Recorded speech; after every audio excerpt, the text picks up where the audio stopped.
Rehefa makiny Baiboly fatiny Jesosy ny ankizy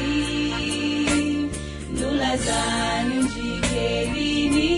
izy ireny mody ao aminy valany irikolianiko rasiny Jesosy ka hosaka aminy ny koa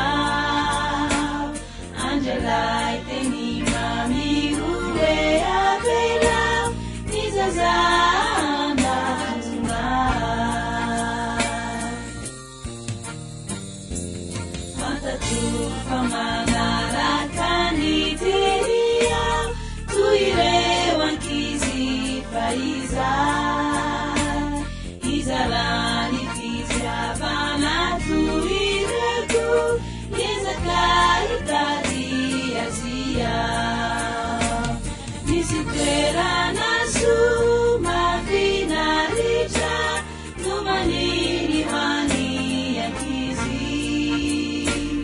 paulize soani tunisasani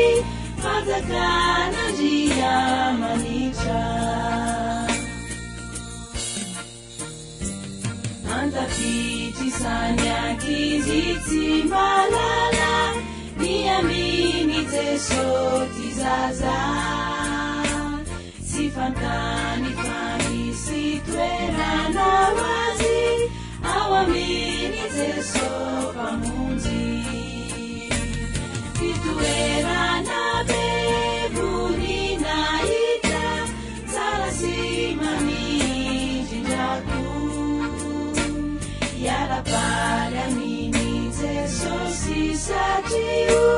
sakaminy